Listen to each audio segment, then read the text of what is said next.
Life Rhythms with Ryan Sky. Observing the world around me, looking inward, trying to make sense of it. Life Rhythms radio show. I'm your host, Ryan Sky.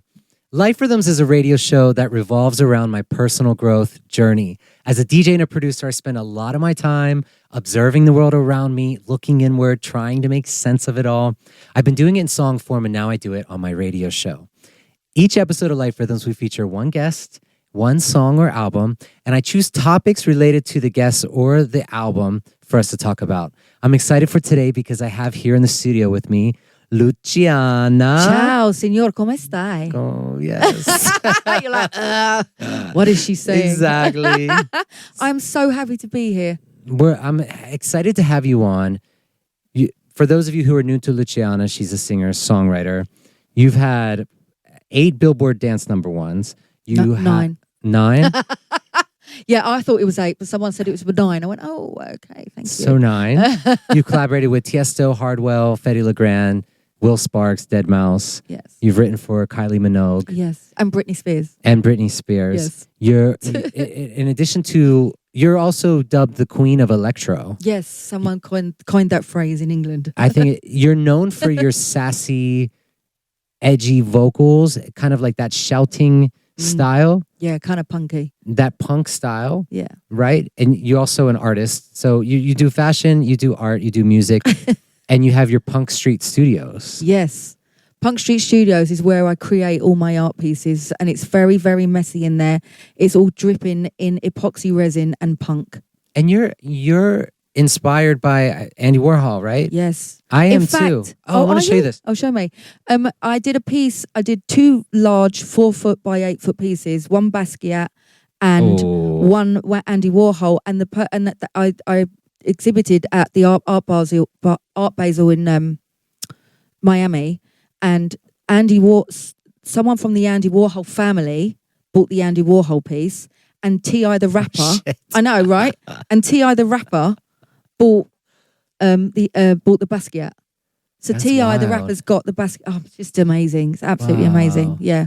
What a moment, right? Yeah. Yeah. I love that you're inspired by him. I have this this is hanging on my fabulous. wall. So this is so fabulous. There's the self-portrait of Andy Warhol that he took of himself, the photo, and then I commissioned an artist to do this kind of like psychedelic that's fabulous. painting of that photo that he took of himself. Absolutely fabulous. And maybe, I imagine, the reason why he resonated with me, I'm from Pittsburgh like him. Yeah. I visited his grave. It's in a public cemetery. It's so cool. Is it really? It's so cool because it's just, you just go and there's all these graves, and then there's his grave and it has his name. Oh, wow. And people leave like little soup cans and stuff, even now to this day. I love that.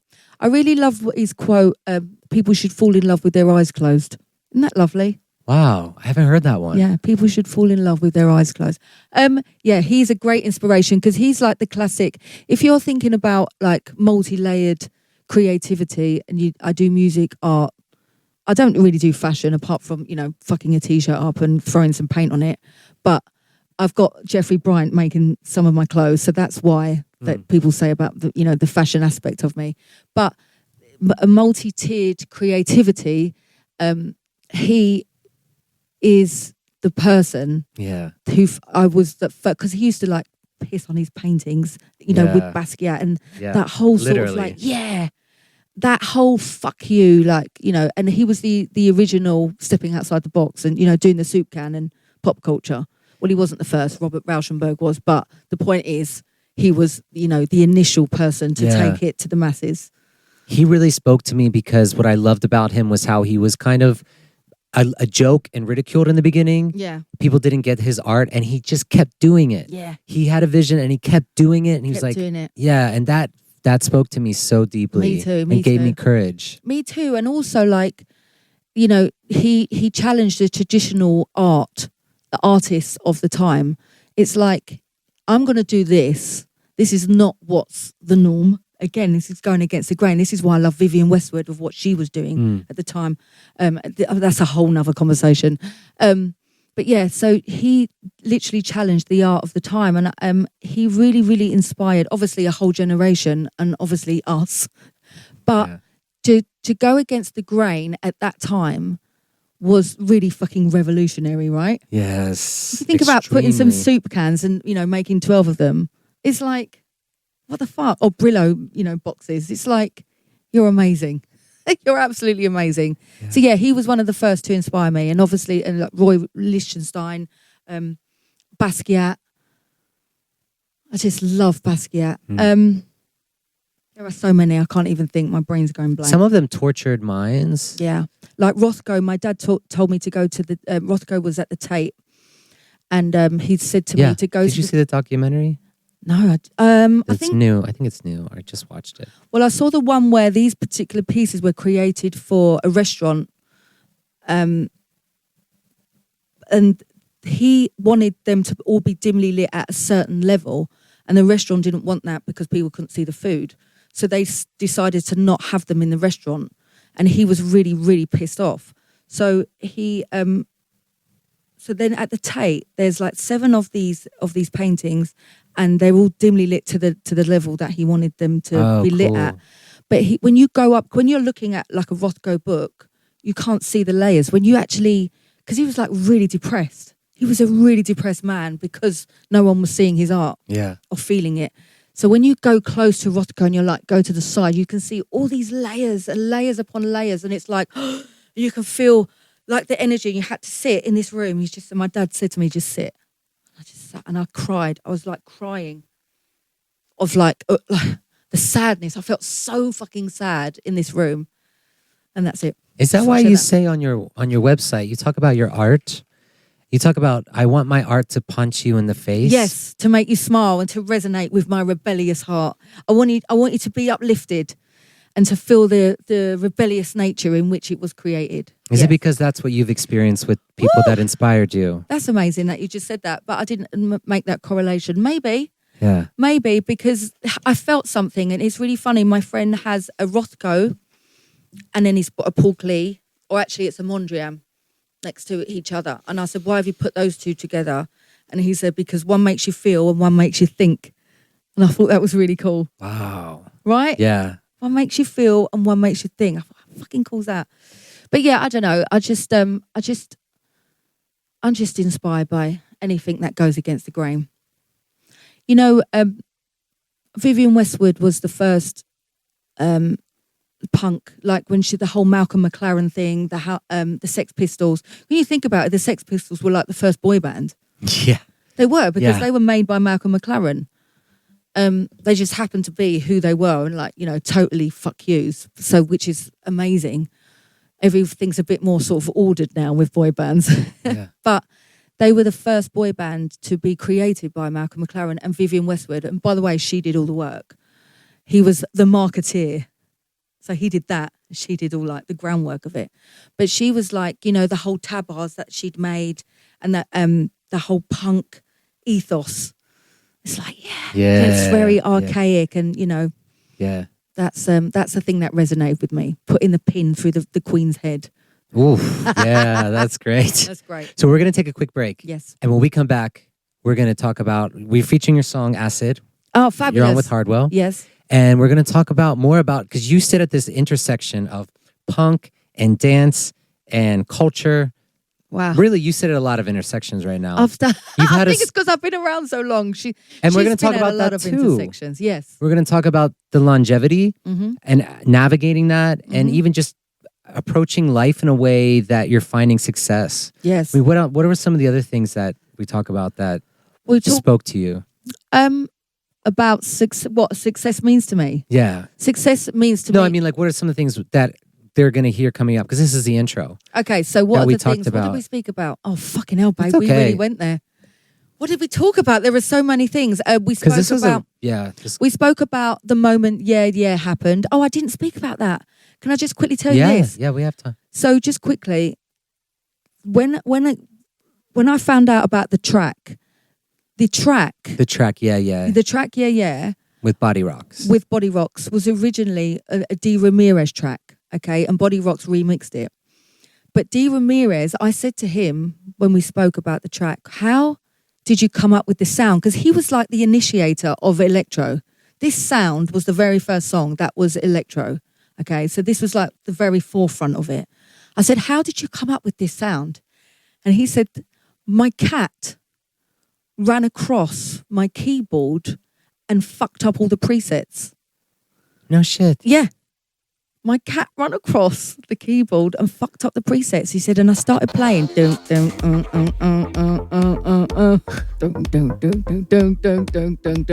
And then this happened from the fuck up from the cat. Wow. Isn't that fabulous? That's crazy. That's like the initial sound of electro. Of a whole genre? Yeah, of a whole genre made by a cat. Oh, that's amazing. I love it. So we'll take a quick break, and I Yes. want to talk about all of this when we come back here Yes. with Luciana. Yes. Okay, we'll see you back here on Life Rhythms. This episode is brought to you by Mixillery.com. I'm excited to have Mixillery on as a sponsor personally because Mixillery is a platform that you can use to find and hire someone to remix your song. And why that's so important is because anybody can go online and you can search music producers, you can search for remixers, you can hire somebody, but it's like, how much do you pay them and who should you hire and what genre should you choose? And with option overload, it can be a little overwhelming to figure out what's the best use of your money. Because what it comes down to is remixes are marketing tools.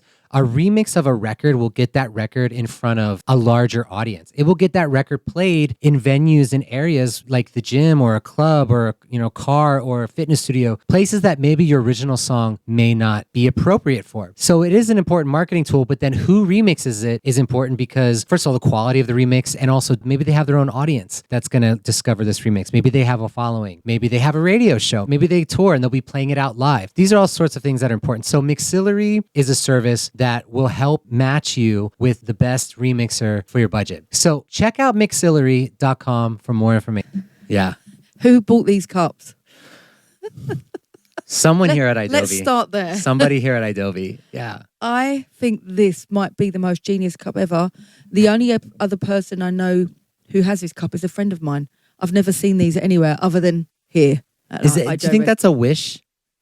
Is it your wish? It's like, you know what I mean? Is that an insult or a wish? Eat a bag of dicks. It could be either. Depending on what walk of life you're in. I guess if you're drinking it and someone else is reading it, it's kind of, you could give the attitude like eat a bag. I'll give the half island. It's like you're telling me with your cup that you want me to eat a bag of dicks. I want you to eat a bag of dicks. Or I'm eating a cup of dicks. Or you're eating a bag of dicks. Oh my God. And this is how we start. Yeah, we can do a rolling start. I prefer the rolling start. Adobe family, I am in the studio right now with Luciana. And we are eating a bag of dicks. And I was telling her off air, for those of you who are new to Luciana, I want to bring you up to speed. I'm going to laugh. Right? Yeah. So, singer-songwriter. Yes. You have collaborated with Tiesto and Hardwell, Will Sparks, Fetty LeGrand. You've written songs for Kylie Minogue. Yes. We wrote Cupid Boy. Yeah. Yeah. You've been featured. You're known for the reason why I'm having you on the show. I want to get to know you. I love the personality and your light.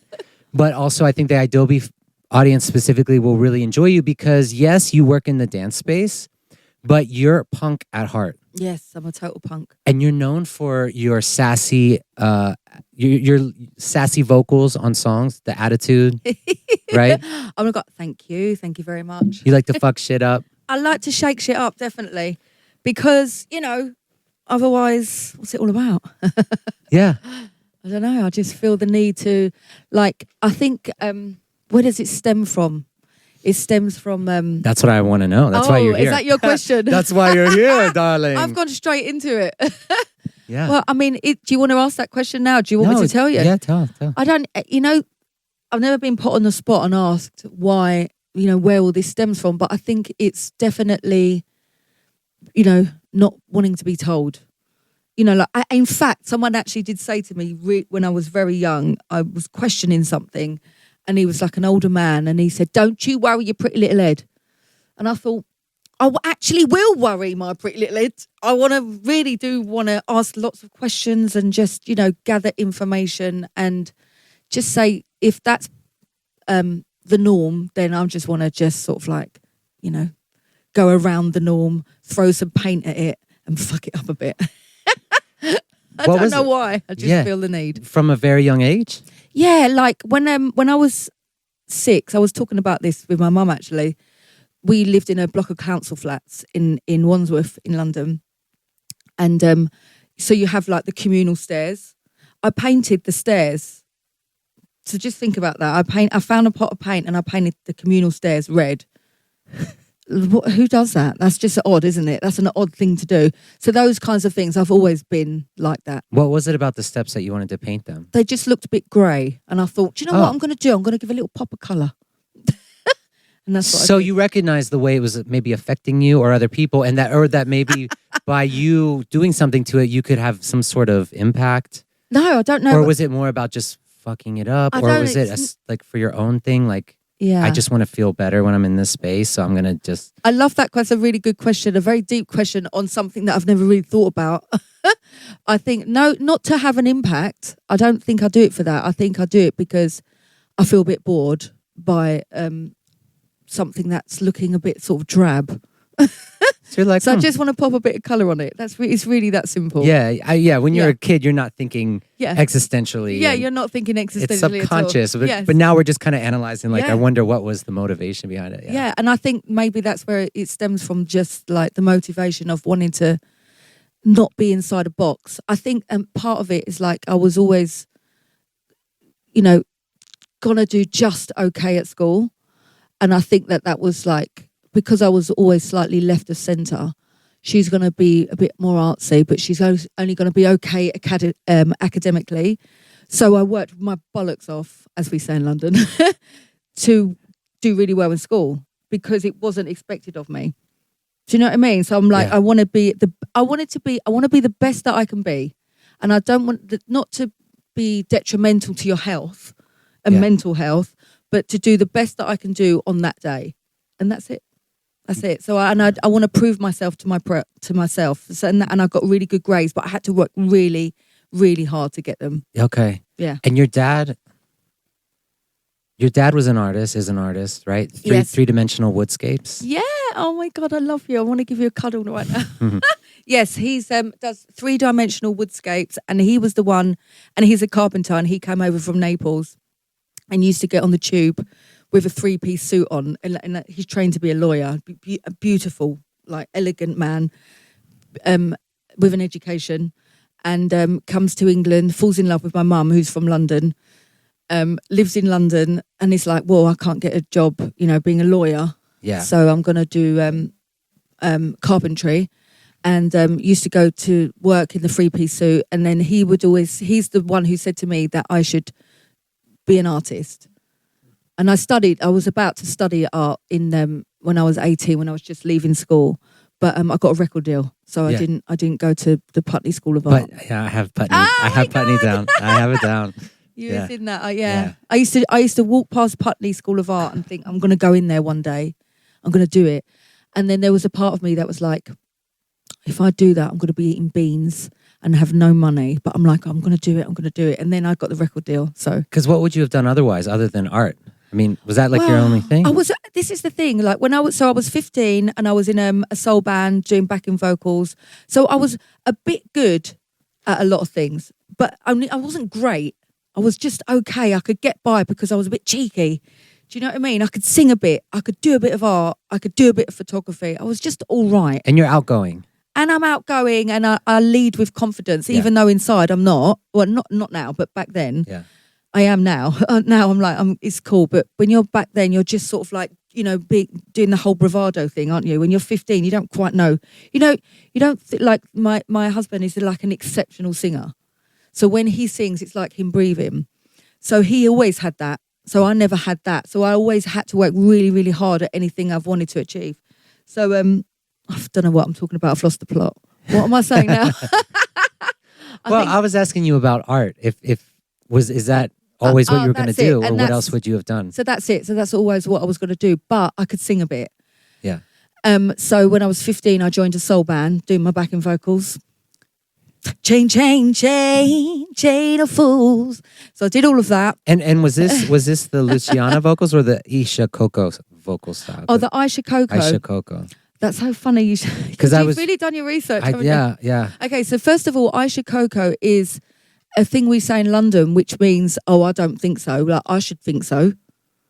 So we go Isha Coco. Oh. So that was the name. When Dave All Day said to me, are you sure you want to change your name to Isha Coco? I went, yeah, I'm changing it to I don't know why I did that. Because you were doing different styles. I was doing different styles. I was doing my thing. I've had lots of deals. So at the time I was doing more rock, more punk rock. It wasn't punk rock. It was more pop rock. Yeah. Vibe. And I was signed to Sony, CBS in New York. And so that's the kind of vibe I was doing. So when he said, you want to do this? And I'm like, because at the time you're like, oh no, I must be a tiny bit of a tortured artist and separate the two. Yeah. But now I'm just like, anything goes. When you're older, you're just, happy to still be creating. Yeah. And then the industry's changed a lot now. Yes. You can do more now. People want that. They want the multi-dimensional. Exactly. And you can be older in this industry, which is lovely. Because I'm still sort of doing dance music, and I've done it since I was like, 24. Do you know what I mean? So I'm still here, and it's nice because I'm still sort of underground within that. I don't feel like I've gone overground, and I think that's the thing, the very essence that has made me allowed me to sustain myself. Yeah, I had Hector Fonseca on recently. Fabulous, and he was talking about how, because we were also talking about how the industry is changing, and his prediction is he feels like the Gen Z and Alpha generation really. They're gonna appreciate the older as we age. They're gonna appreciate that. Yeah, that makes sense. It's not so much about the youth, right? Like there's influencers that makes sense. with like wrinkly skin and they're beautiful and they've got the gray hair and they're viral on TikTok because it's that authenticity and the wisdom. They have that. The Gen Z and the Alpha have the. Do you know what? We're super chill. Yeah. We don't need to, look, we're of the filter generation. Yeah. Stick a filter on it, it'll be fabulous. And the Gen Z's more like, actually, I'm going to use an avatar because I'm not interested in, you or me trying to show me to you because I know who I am. And that's pretty punk. It's pretty punk. So Gen Z and Alpha are real punk. They're saying like, fuck the rules. They're like, fuck you the don't rules. need to be young and perfect. And they're like, we got a raw deal on this. We got a raw deal because they come out of the whole Trump era. Yeah. Not going into politics. I know nothing about politics. I'm just like, an outsider looking at Trump, from an English point of view. But so the Gen Z and the Alpha are just much more chilled and they're more in their pockets. They're more rooted, I feel. Yeah. I wonder why. I'm happy. I wonder if it's the pendulum swinging. Yeah, totally the pendulum swinging. Yeah. It makes sense, right? Yeah. It makes sense that they would be that.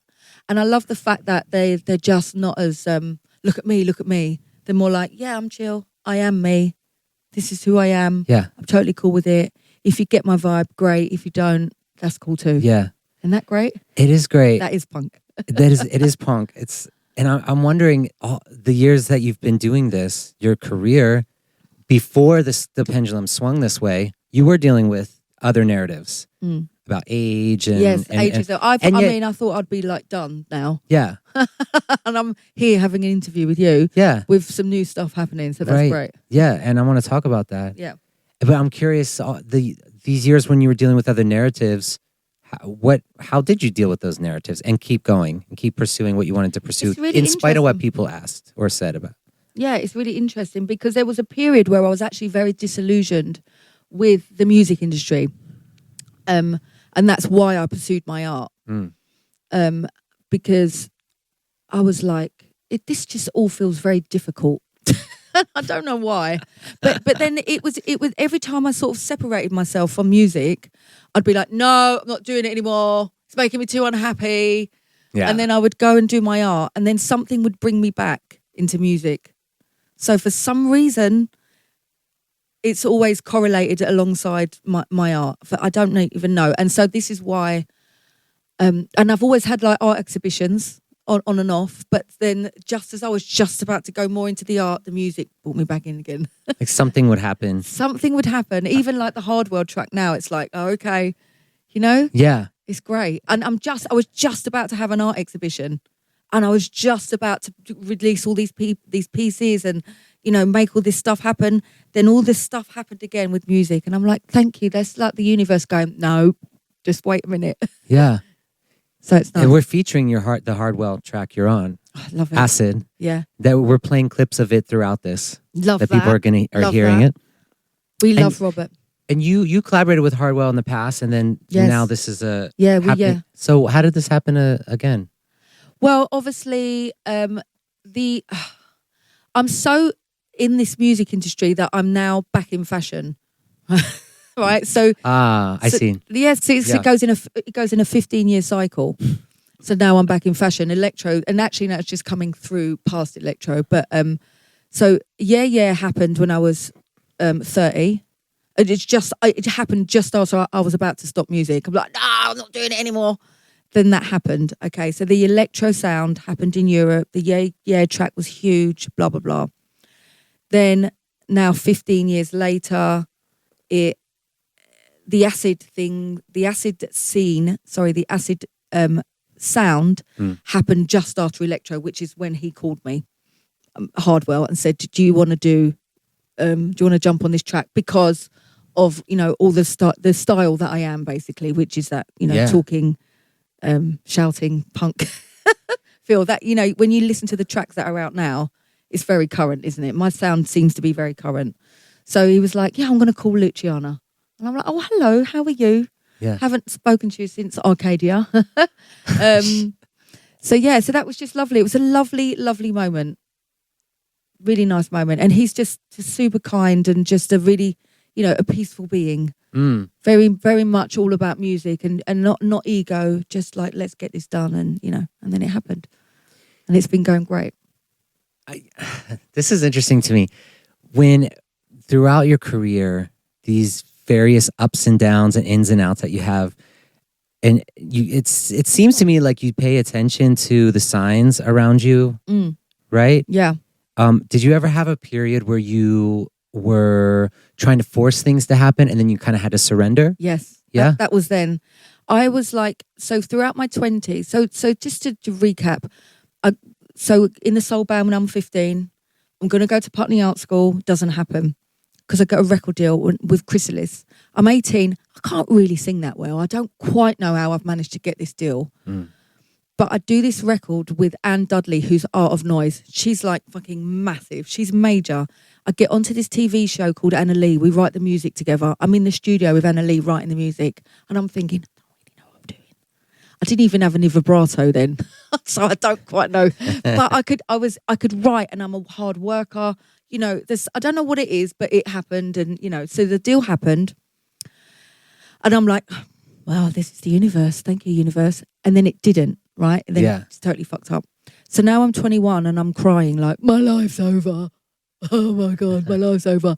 Why have I got this? Why have they given me this? And then it's been taken away. So that happened.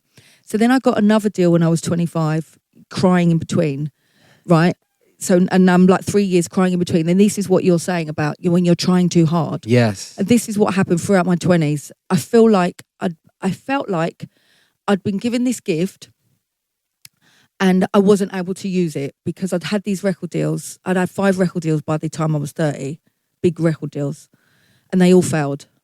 But they didn't fail, but in my head, they'd failed because I was, this is going a bit too deep now and I'll come out of this. I want. This is what we want. We love all this. They all failed because they were outcome driven. So therefore you're not in the moment. You're like, why isn't this happening? Why isn't this happening? And all you're doing is thinking about why it hasn't happened. But the actuality is it has happened because you've sustained yourself financially through your 20s with music. So shut the fuck up and be grateful that you've had those record deals because they've made you more rounded as a human being. Because when you was 21, you was like, this is it. And it wasn't it because it didn't happen. And it happened. It didn't happen because you needed to become more rounded as a human. Yeah. Maybe if that had have happened, you would have been conceited and a bit of a fuck up.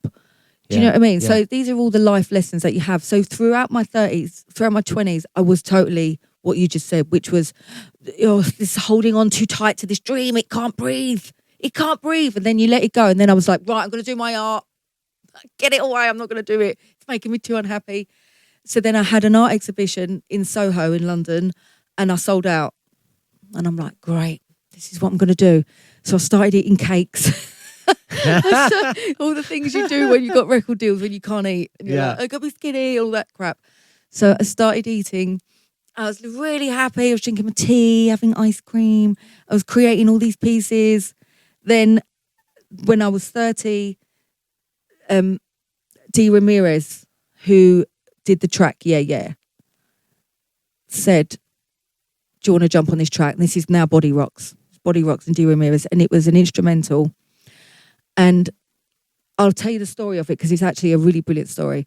So I got the instrumental in, and I'm all in my art now. I'm put a bit of weight on, and I'm just in my art zone. I'm 30. This is what my 30s are going to be like. And this is when I say music brings me back in. So I get the track, and I don't understand it at all. I can't pitch anything to it. I don't know what I'm singing. I don't know how to sing. And then Nick said to me, I said, I don't get it. I don't understand it. I can't pitch to it. Nick said, shut the fuck up and go in the other room and write it. That's exactly what he said. So I went in the other room and I wrote all about the record companies and of how much I hated the record companies, about how I was pissed off. And it is, you think you got it all worked out, but you don't know nothing. And it was all about the record companies. And I had to pretend it was about a relationship because I sounded like some, bitter person. So when anybody asked, I said it was about a relationship. But that was it. That was me like crying out about the industry. And then 11 weeks later, it was number 2 to Fede Legrand in Europe. And then that was it. From 30 to 40, I was like gigging. 30 to 45, gigging continuously. Wow. And also because I could write, I was writing more tracks. And then, the world opens up to me within music. So the dreams do come true. Yeah, they do. Was that the first time you really... It seems like maybe that was the first time your authentic self really came through in the writing. And you just kind of surrendered and was like, I'm not going to try to be a certain way, or I'm just going to put my truth out. Yes. And it resonated with people. Yeah, that's exactly what happened, because that was the first time I sung like that. And that was me just being really fucking angry with because before because I can sing. So you don't really often hear me singing. Because that's not what connected. What connected was me sort of more shouting. Yeah. Did you feel like you didn't have much to lose that time around? Because by that point, you had all these deals, right? Yeah, I didn't give a shit. And the thing is, this is what was really nice about being, what you think is a failure, which is actually just a lesson and an experience. It's not a failure at all. But I was feeling like a failure because I wanted to pay my mum and dad's mortgage. I couldn't pay that. I wanted to pay all these things for my family. And I didn't achieve that. So I'd focused all the success on that. So I was all wrong and skewed in my mind. But I had nothing to prove to myself. And all I wanted to do was, my only goal in life was to be a good songwriter. Like my dad said, you need to focus on one thing. Whatever you focus on, make that your art. So that's what I was doing. Just focus on being the best songwriter I could be. And I was like, fuck it, I'm just going to continue to just do that. This resonates with me because also... Tell me why. Well, okay. This resonates with me because my story, I started out in the industry maybe 8 or 9 years ago. And I went through a similar journey of trying to force things to be a certain way, or I had a story of how I thought it should go. Yeah, the story's what fucks us, right? Yeah. But I have to say, I'm glad, I didn't release my first single until recently. Right. Till 2 years ago, and I'm about to put my first EP out, and now I have this show, and I have to say the music I'm making now and this show would not be possible. I couldn't do this show in my 20s. No. And I couldn't make this music in my 20s. No, and because... And you couldn't write that song in Exactly. Because in your 20s, and this is why I say this is what fucks us. The image and the narrative that you're telling yourself is the matrix. It's something that's not real. Yeah. And this is where we fuck ourselves. It's like the narratives we think we should be living in are the stories we lie to ourselves about, which is what you did in your 20s, which is what most people do in their 20s. This is why we have quarter-life crisis, which is like, I should be here by then. Yeah.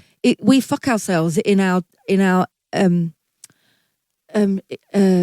limits we put on ourselves, and by the I've got to achieve this by this. It's all bollocks, because it's all just experience, isn't it? Yeah. But these are the things that play on our mind. So you've written something that's really authentic to you. Yes, right? yes. And you feel it because you're in your truth now. Yeah. In my 20s, I was trying to write good songs, trying Yes, to write me pop too, songs, me trying too. to do the formula. Me too. The one single I put out, my first single 2 years ago, I was in the middle of dating somebody, and I was just really in that moment, and I was just able to, I really was like, let me just capture exactly what I'm feeling in this Love moment. that. And how long did that? I bet that took you like 30 minutes to write. The whole song was done in an hour. There you go. Isn't it weird how you can spend all this time on other things, but when you're feeling it, it's instant. Yeah, there were 4 of us that made this song, me and my writing partners, and they were like, pulling it out of me, like, what's going on? What you feeling? Right, like, what did he say, and what did you do, and right. So we Love all that. crafted it. It took an hour. It was fast. But the other interesting thing was when I put it out, it didn't do well at first, quote unquote. Like, it was my first. I know that feeling. Yeah, it was my first song in the streaming era.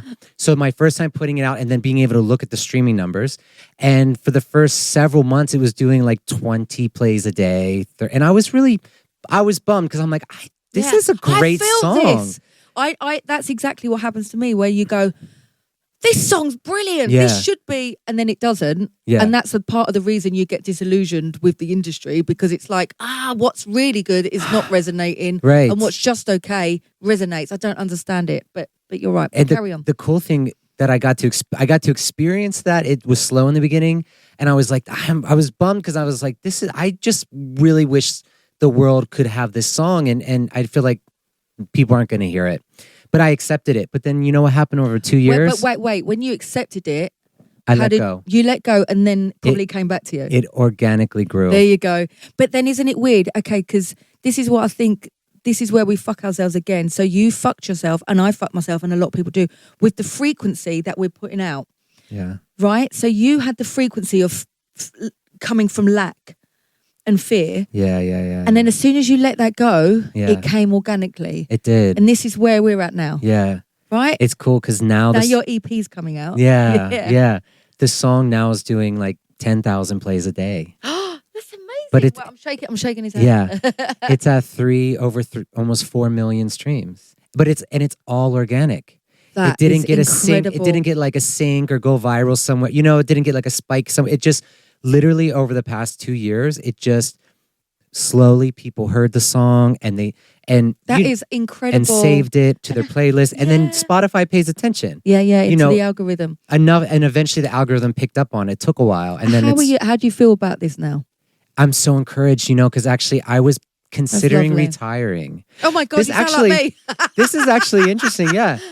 But then what are we retiring from? I was feeling disillusioned. Yeah. And kind of burned out. And I was like, you burned out with your thought process. Yeah. That's what it is. Yeah. And I was like, I don't know if I have the energy to keep doing this. Oh my God.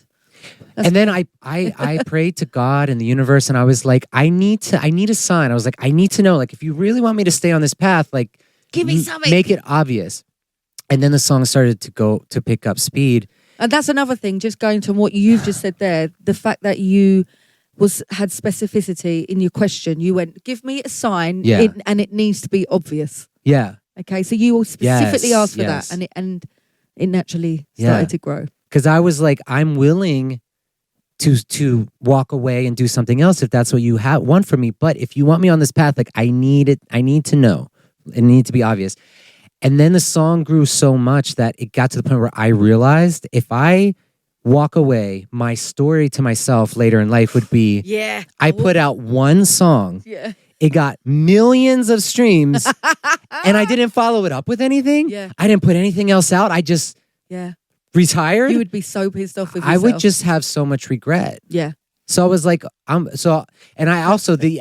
EP, these were all these songs were sitting on my hard drive.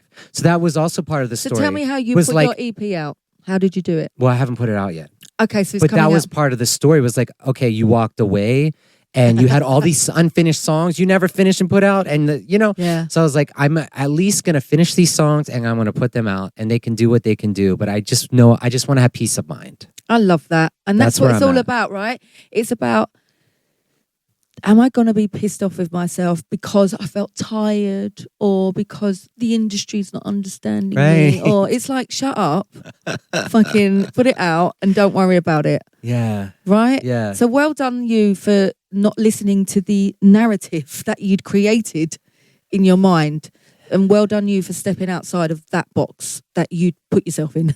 Yeah. Right? Because Yeah. we all do it. We all limit ourselves. And I don't know why we do it. And it's all about, that's why I talk about being a punk, about stepping outside your own box. Yeah. It's signaling that we get from society, from growing up. It's Exactly. imprinting. It's kind of like we have to deprogram ourselves. Exactly. Right? And we kind of have to sit with like, okay, is this how I feel or is this how society is teaching me to feel? Absolutely. I'm totally down with that. And I think that we are indoctrinated. We have a certain set of things that we have to adhere to or not. Yeah. You know what I mean? Yeah. I was supposed to have like maybe 2 kids by now. Yeah. Haven't. Right. You know, I right. mean, I don't know. But yeah, I mean, it's like, it's just, and that's okay. yeah. But before it'd be like, oh, well, do you know what I mean? I don't know. I just feel like, I just think you just got to do what feels right to you. Yeah. Right? And it feels right to you to put this EP out now. Yeah. Right? And the timing's amazing. And the time is amazing. It feels like the universe has had this paradigm shift, as you say in America. I love that. Yeah. It feels like the universe has opened up since COVID. Yeah. I mean, look at you. You've created this, right, in a time of when we're all not communicating and we're all in our boxes. You decided to have an outlet of communication, Yeah. right, to connect. Yeah. And even having you specifically as a guest on the show is also a sign of, or this is also kind of an example of like this organic way that I'm living life, and that I just want to communicate to people to also live life, because I was at a gig recently and I was working with a mutual friend and he brought you up and he suggested you come on the show. Yeah. And that's why you're here. Well, so I've got my art in his gallery in Palm Springs. And so this is another thing. Everything, so what we were saying before about you can do everything. Like I always thought, well, you can't do music and art. Why not? Well, you can. And here I am doing it. Yeah. So fuck you. Yeah. And it feels great. Yeah. It feels great to, I feel the same as you. I feel like everything's aligning now. I've got some really lovely things coming up in music and in TV, which is so weird. I'm going to tell you about. It's just the weirdest thing. I don't even know how. This is such a curveball for me. Yeah. But yeah, so in music, in TV, and art, which is my great love. And because really, what do I want to? I just want to get up and I want to make stuff. I want to wake up in the morning and I will create. Did I create something? Yes. Did you love it? Yes. That's a successful day. That's it. Yeah. Whereas before I'd be outcome driven, like I haven't paid my mum's mortgage. I'm not successful. I'm a failure. So I'm just saying I really learned a massive valuable lesson, which is, and this is why we are aligning and that we're aligned and I feel aligned, is because the frequency I'm feeling inside is the frequency I'm putting out. Whereas before I was pissed. I was pissed at the industry for all the hard work I was putting in. Yes, yeah. The way I like to look at it, when you have a good conversation like we're having right now, and when the more present you are and the more you listen and you really take what's being said to you, and you're responding to it and you're kind of like feeding on it, right? The conversation seems to become deeper and open up. That's also the way I look at life. Yes. I look at life like a conversation. Love that. Rather than trying to force the conversation where I'm like, okay, I'm going to ask her this question and this question. No matter what she says to me, I've got these questions. this is the next question. That's how I was living my life in the 20s. Me too. But now that it fucked us, didn't it? When we stop forcing things and you kind of look at life like a conversation, it's like it's a lot of listening and watching. I really love what you just going said off there. of it. I think I'm going to take away with me what you've just said about living life like a conversation and just letting it have its natural ebbs and flows. Yeah. And it's okay. Like when you're younger as well, I used to feel the silence with, it's like, no, you don't need to do that. It's just let it be what it is. And how lovely is that? And I think that's part of growing up or growing up older or smarter. I like to say growing smarter, where you just, you allow it to be what it is. Yeah. That's lovely, isn't it? Yes. We're going to take a quick break. Okay. Is this a little coffee break? Yeah, we can coffee break, bathroom break. So Adobe family, if you're tuning in partially through this in a conversation, really, it's not an interview, it's a conversation. It's a conversation. My guest is Luciana. Hello, everyone. And we're going to be right back here. But I want to point out that you can watch the full interview conversation on Spotify, Apple Podcasts, Right. and YouTube. You're going to want to search Life Rhythms and Luciana. But we'll be right back. And I just knew. I had a feeling. Yeah. Like It's nice when it's natural and it's open, and you don't often get people listening to each other. I've watched some of your other interviews. I always do that. I watch the guest interviews because I, try to learn what I can. I don't want to ask all the same questions. And I've noticed, I just kind of like laugh a little bit. Like, I'm just like, I cringe a little bit. They talk over you, or they're like, some of them making comments about the one person's like, I don't want to offend you, but like you've been doing this as long as I've been alive, and and I was like, I wouldn't phrase it that way. For me, it's really funny. I don't know, but yeah, I know what you mean. I know what you mean. This but isn't that. This just feels nice, and it's nice. It's nice to. It's always lovely to talk to a creative. It's always nice to talk to someone with a creative mind who's like inspired and has curiosity. Yeah.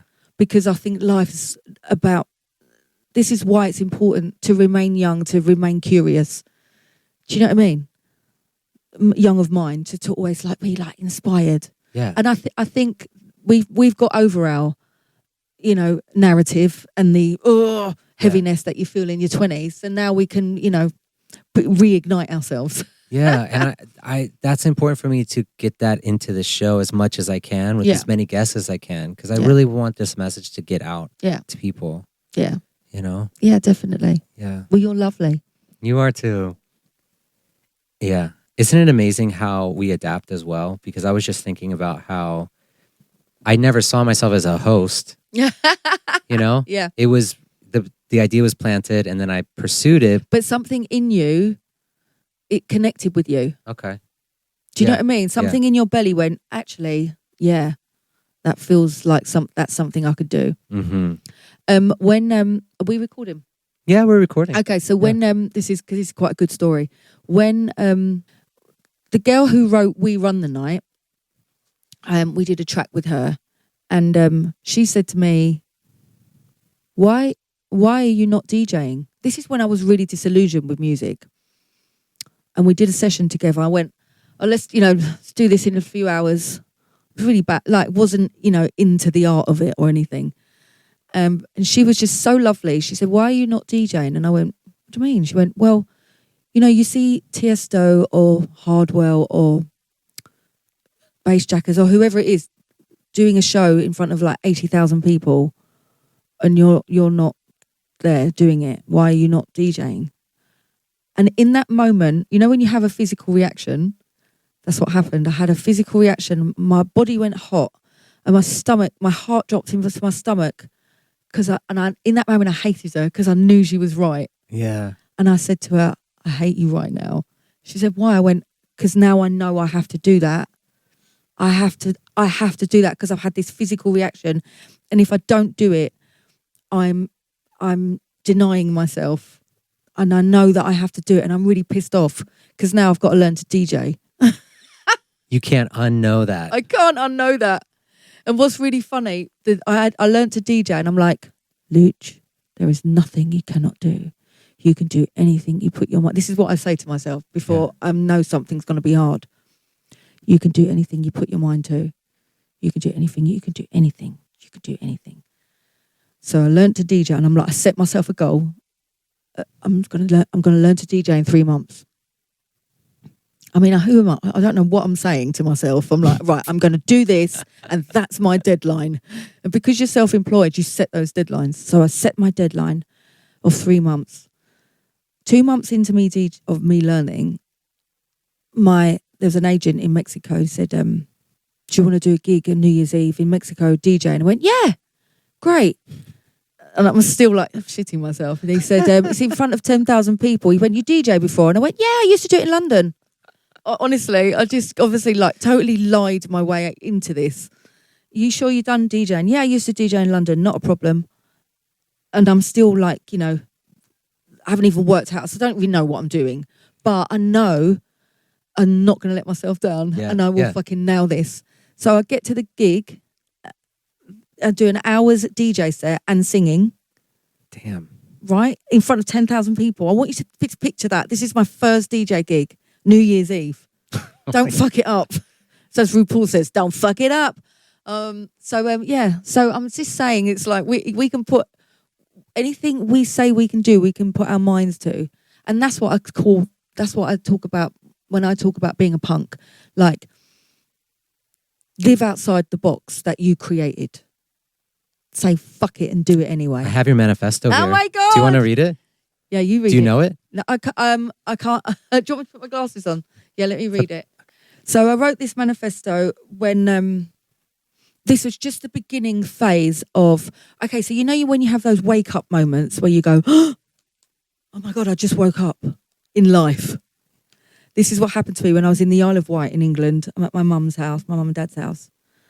And I know that I have to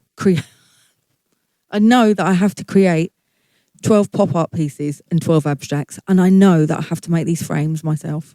I don't know why, again, this is another deadline I've put on myself, but I'm going to do this. So I wake up and I'm like, am I a punk? So I start writing all this like pages and pages of me like, oh my God, I've just woken up. So then I write this manifesto. And this is what being a punk means to me. Putting my glasses on is very, very, very serious. So this is what I wrote to myself. This is what I live by. I'd love to get this in neon at one point on a wall. Are you a punk? A punk is someone who goes against the grain, who dreams big and has the courage to act on it and the balls to see it through, who says, fuck it, fuck this, I'm doing it anyway. Make it happen. A punk is someone in their own lane, playing their own game, getting paper. A punk is the brains, the boss, the attitude, the won't be defeated, the rebel who makes you feel it, the won't take no for an answer, the CEO of everything fucking fabulous. A punk is empowerment. A punk is connected, awake, eyes wide open, ready for the ride. Shake off your seatbelt. Come sit down next to me. Now let me ask you again, are you a punk?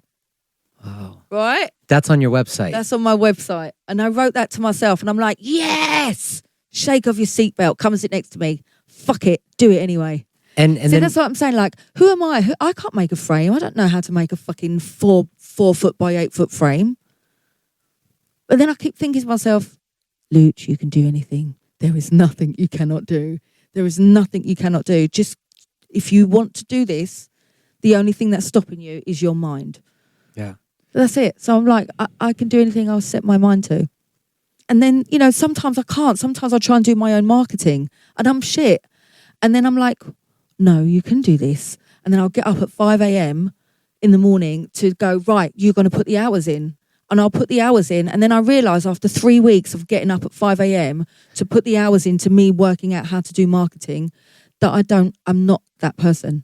And sometimes you have to let things go. Yeah, sometimes you have to accept. Sometimes you got to know what you feel. We have to try. Yeah, exactly. But at least I tried. Yeah. At least I tried, and my heart's not in it. My heart's not in me selling myself. I'm just like, let me just create and be like this mess of epoxy resin in this room, or let me create some lyrics and make that. But I don't want to sell myself. I just like it's a thing. It's like that I stopped posting on Instagram, social media for like a year or 2 years. I posted maybe once or twice a year for that period. Oh, wow. Because I knew like this was going to hurt the algorithm. This was going to hurt. That's impressive that you did that. That was a choice. I didn't do it on purpose. But I did it because I reached a point where I was like, I did the whole like thirst traps and shirtless photos.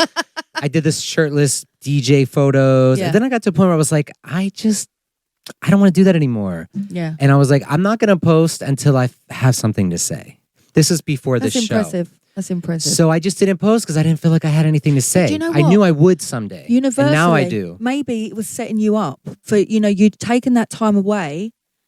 So your bigger picture was already presenting itself to you, and you was just, you wasn't even aware that you was following it by not posting. Because your bigger picture was this. Yeah. This happened. Right, because in the time away was when I developed this show, and Exactly. I found a lot of things out about myself. There you go. What did you find And now out? I post every day because I have so much content, so much to say, so much clips, all these conversations. I have the music. Yeah. Yeah, it's interesting, right? Yeah. It's only when we step back. And I think, we always think about having courage as like moving forward and, being present and fighting. But courage, I think, is about standing still Do you know what I mean? Yeah. And it's really hard to stand still. Mhm. It's like, fuck, Mhm. how do you stand still? My husband's teacher says, don't just do, sit there.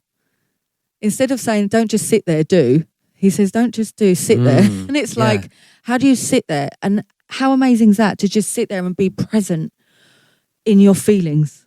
Like, I'm now sitting here feeling my feels. How does that feel? What would happen if you stopped thinking about feeling? How would you feel about stop thinking about feeling? It's like, fuck. I think this is reminding me, when I was in college, I went to Performing Arts University for musical theater. Oh, where did you go? Point Park University. It's in Pittsburgh. Fabulous. And I remember one of the lessons that really stuck with me was the teacher. We had like an acting for musical theater class where we each were performing on stage for each other. And it was all about like learning to act the song. And I remember I had a song and the teacher, I was too busy in the song. I was doing too much. Yeah. You was showing off your licks. You was doing too many. And the teacher taught me to just stand in place Yes. and see what you're singing. Yes. And he's like, when you do that, it just pulls the audience in. Yeah, you connect. So he taught me to be still, right? That's amazing. That's so massive what you've just said there. Yeah. Because you look at someone like David Bowie on stage and he's so present and his stillness is the thing that It pulls you in, right? And he's not, and also when you hear a singer not acting flash or not trying to get you connected to them, they're in their power by singing through the line. They're not singing trills and singing over the top. They're singing the line, they're singing through to the end of the line and not waiting to get to the next line. That's power. Yeah. Right? Yeah. And you know what I think it is? I think the reason why we resonate when we see that in someone is because the older I get, the more I think that it was difficult for me to do that in my 20s. But now that I've like meditated and I feel like I'm consciously more awake, it's like, I'm putting the dots together right now. This is all kicking off, isn't it? You're having a moment right now. You're having a moment. Yeah, because I really want to explain this because it's like, it's right at the tip of my tongue. You're having a breakfast epiphany. Yeah. I'm just gonna don't take that anyone because I'm gonna set my Instagram up. Breakfast epiphanies. I was just thinking about Eckhart Tolle. Do you know him? He's an author. Yeah. Okay, Power of Now. Power of Now. He talks about the ego. When our ego is so strong, the ego, it's like when we move past the ego, there's this kind of resistance where the ego doesn't want you to move past it and be the awareness of outside of the ego, because the ego feels like if it stops, it dies. Wow. Yeah. And I feel like when we finally transcend our ego and we are able to be in our broader consciousness, then that's where the stillness, that's where we don't have to be busy, because that's the ego is like, I'm busy, I need to talk, I need to think, I need to have conversation. Do stuff, fill the silences. And I think the reason this resonates with people is because when we see someone be still, we're seeing like pure consciousness, presence. That's beautifully said. And we're like, and we know we have that inside of us. Yeah. And that's the connection right there. You think? Absolutely. That's massive what you just said. And together we've just had that epiphany. Right. People are connecting with that stillness because there's so much noise around us, and sometimes we create too much noise, and people are always doing stuff and listening to stuff and listening or filling their head with noise or what Candy Crush or stuff, video games. It's like, I'm just so desperate to always try to be as present as I can. And it's difficult, but I always try to be aware of not to fill my head with noise when I don't have to. I still fill my head with noise. Yeah, we do. That because we're human. I know I'm doing it. Yeah, we're human beings. That's what we do. But like, for example, today I went on a walk. I put my Nike Run Club on because I'm in the heels, so you can't get Wi-Fi. So I know that it works. And then I'm like, no, I'm going to not even listen to it.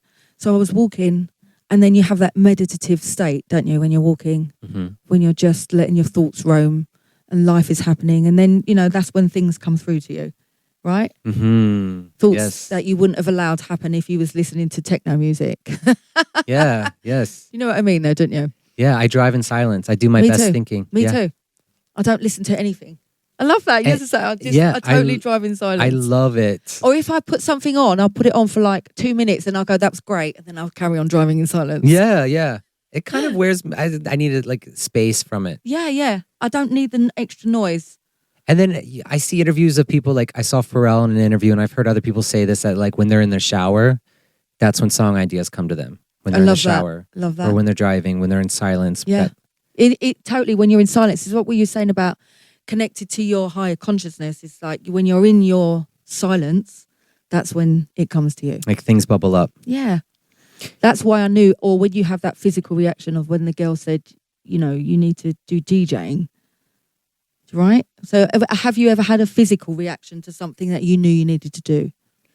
So you knew that you needed to do that after the physical reaction. I have. I know I've had that feeling. I think just being present makes you more aware of what you don't need and how you just need less, don't you, in life in general. And sometimes it takes an outside person to see things about you that you haven't seen yet, like the DJing with you, hosting with me. Absolutely, yeah, absolutely. Or even maybe somebody's doing a certain kind of music and someone sees something in them that they don't see about going in a slightly different path. Absolutely. I think we should listen, not listen, but like... just be aware, yeah. Acknowledge and maybe just like check it out. Absolutely. And see if there's something there. Absolutely. I'm always open, and I was just saying to you earlier about the way...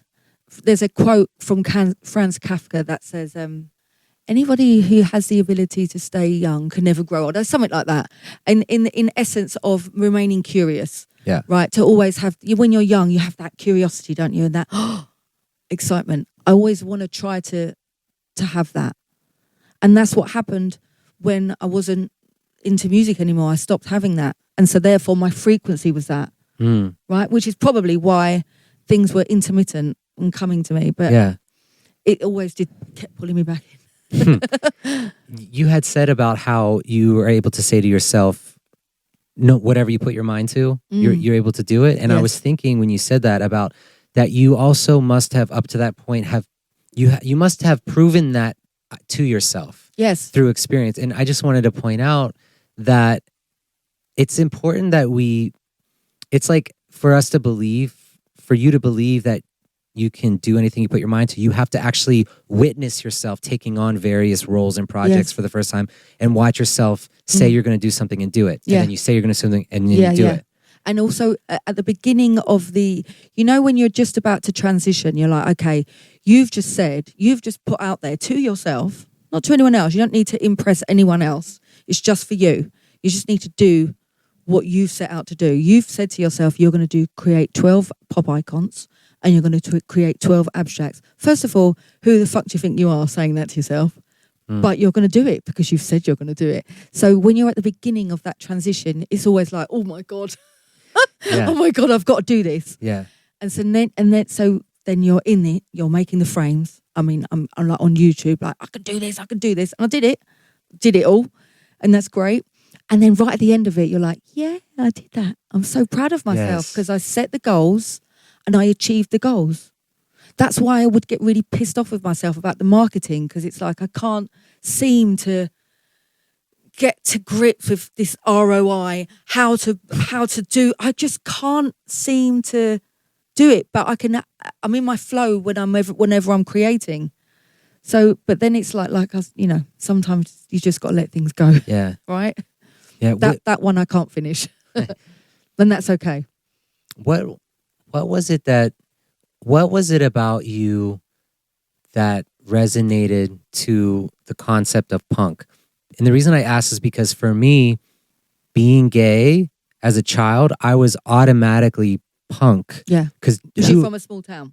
I was from a small town. Who I was automatically against the grain, what people were telling me. Yeah. And to me, it didn't feel like it at the time, but now I realized how liberating that was because it pulled me out of the matrix. Yeah. Because who I was in contrast to what I was being taught. And so right away I started questioning because I had to. Fabulous. What was it for you? I think it was people, going back to what I said before about people putting me in a box of like, you didn't really need to, there was no high expectation of me. My mum and my dad said, just be yourself. I was very, very lucky to have good parents. Like, when I'd show my mum some artwork, which wasn't great, she'd be, "Oh, that's amazing." And my dad would go, "Yes, the ellipse is not that good." Right, because he's an artist. Yeah. And so he was making me better, and he's amazing. But there was never any it was always just do your best. So my thing was, I felt like I needed, because I wasn't very good I wasn't exceptional at anything. I was, like I said, just good at a lot of things that have now manifested in me being able to create and, be a one-stop shop for everything. Like all my Photoshop I do with myself, and I do all my graphics. Do you know what I'm saying? I can do all this stuff, which is great because I've had to do these things because, for the reasons I'm telling you. So I think that the essence of me becoming a punk was me saying to myself, you got to step outside this box that it's been given to you and be the best that you can be, and supersede what you are, maybe step outside what people think, what my mum and dad, what they think you're going to do. And I did. I got really, really good grades. So I was really, really proud of myself. And it's not even like they expected it. That's another thing. I think I put so much pressure on myself, and that's probably the same as you. Yeah. Oh, like, I've got to do this, and I've got to be this, and I've got to be the best that I can be at this. And it's like, no, you don't. But that is the thing that's driven me. And I think that's part of the reason I'm still here, is because I work really hard.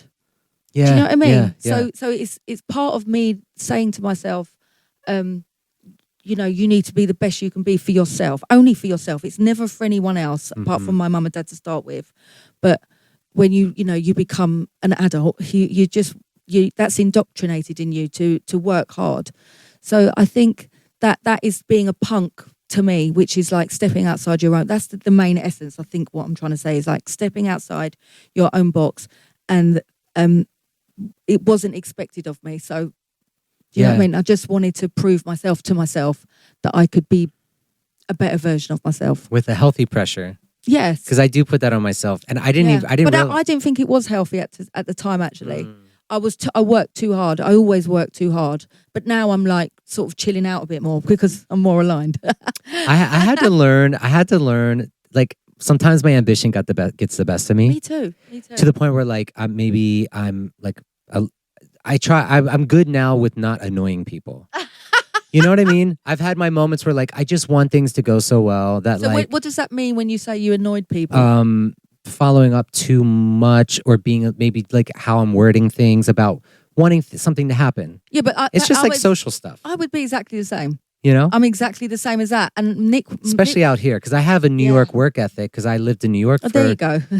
but coming out here, it's like... You got to chill out a bit more. You've got to chill. Yeah. You've got to have... The ambition's there, but you got to learn to kind of soften in your approach. You're absolutely right. And I am exactly the same as you. And I think what we probably do is like get on people's nerves with our like want and desire for it. Because they're like, fuck off.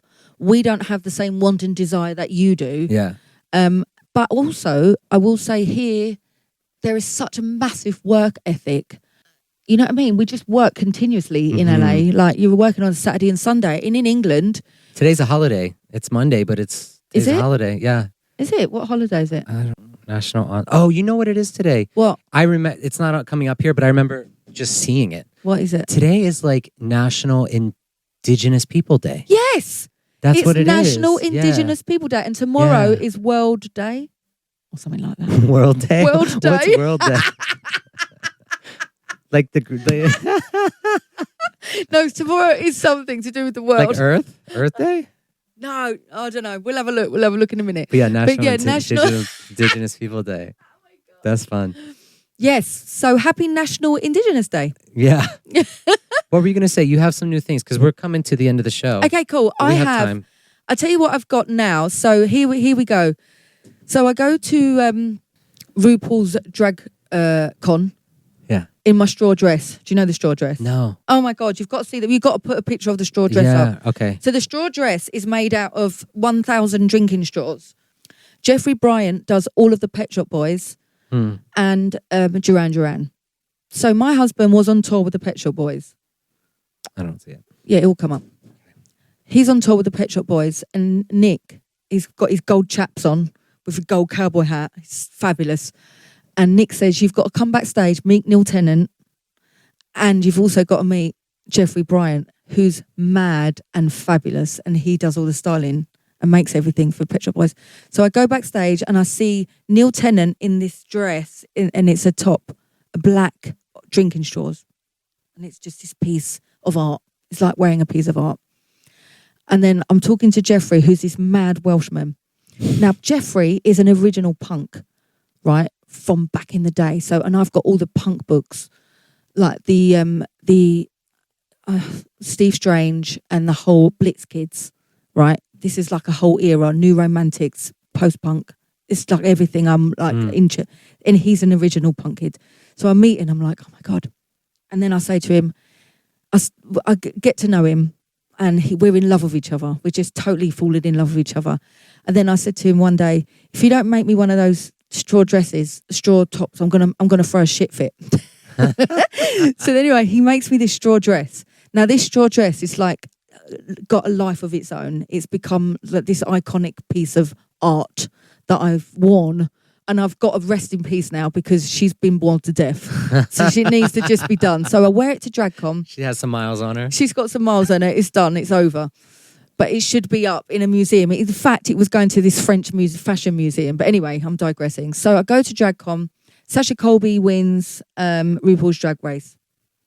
I find out Sasha Colby wants to write a track with me. She's so fucking fabulous and fierce. I can't even. So she goes on stage and she's amazing. So we meet her fabulous PR guy. And we go backstage. I'm now talking to Sasha and we start talking. And she's like, we got to do a track. And I'm like, we got to get a track. So then I meet her again. So then we start talking about the track. Right. And I'm like, okay, this is happening. This is happening. Then I said to her, I've got this really cool idea. I said, because you're in your power and you're in your flow. This is your time.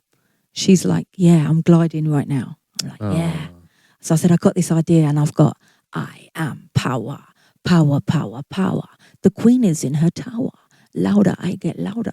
I said, I've got this great idea. Right, great. Write the lyrics. She comes to the house. We'll do the track with Glow Vibes, right? And it's this funky house. She said, I want to do funky house. We do this track. We finish this track. She comes to the house. The vocals are done. Everything's sounding fabulous. And now this track is coming out. It's coming out on October the 20th. Oh, it is coming out. The track is called Feel the Power with Glow Vibes, Sasha Colby and myself. Oh, yay. Just shot the video with Dennis Leopold, who is Rihanna's photographer. Shots are fabulous. Just amazing, amazing. She is just so lovely. I can't tell you how she's a beautiful human being. So happy for her. So soulful and kind, very giving and just very rooted, you know? So it was a pleasure, an absolute pleasure to work with her. So that's happening. Okay. Right? How great's that? Yeah. Right? Can you believe that? I'm like, that's just like a moment. And then this is the curveball. I'm going to be in Real Housewives of Beverly Hills. No shit. High five. High five to that. Oh. Okay. Isn't that the funniest thing? So Erica Jane, who we wrote One Hot Pleasure for. Don't know whether you know that track. Okay, so she brought us out here 12 years ago. She's like, I love what you do. I love what you do. So we wrote some tracks for her. I'm in love with her. She's a friend of mine. I'm totally in love with her. She's absolutely amazing. She said to me, do you want to be in a few episodes this season? I'm like, yeah. Of course I do. So I'm going to be in a few episodes. I don't know what episodes I'm going to be in, but I'm going to be in it. So watch out for this space. Yay. And that's going to be aired on October the 25th. All right? I can't wait to see that. I can't wait to see that too. So yeah, watch. I feel like this that's space. a Pandora's box is going to be open. Can you believe it? I'm just like, so in the process, I'm getting my Shopify store ready so that anyone who wants to buy the art, buy the t-shirt, right? Yeah. That's the goal. Okay. Thank you so much for coming on Life Rhythms. Can I just say thank you so much for having me? And Life Rhythms is absolutely brilliant name. Brilliant name. And this is where we're at now. We're in the rhythm of life, babe. Yeah. And I want to say it was an absolute pleasure to talk to you. Wasn't it a lovely conversation? Yes. Right? Yes. It was real. My mind's like There's so many clips I want to share online. There's so Fabulous. many moments. I can't wait for Okay. people to get this. Well, thank you so much for having me. I've really, really had the most fabulous time, and I'm very much in love with the t-shirt. So thank you. Yay. Adobe family, if you're listening to this on the radio, I want you to know that you can catch the full interview, Yes. video version on Spotify, Apple Podcasts, and YouTube. And also, we are linking Luciana's my guest. Yes. Hi. Yes, just to remind you, because some people are listening audibly, but for those of you listening video wise, like you already know all of this, and we're going to link to your socials. It's Yes. all in the descriptions. Thank you so much. Yeah. I appreciate that. That's amazing. I'm really, really excited. This feels like a moment of the frequency and alignment being in. This was really nice. Yeah, right. Yeah. This feels like a moment. Yeah. We're having a breakfast epiphanies. Thank you so much for having me. See you next time on Life Rhythms. Thank you.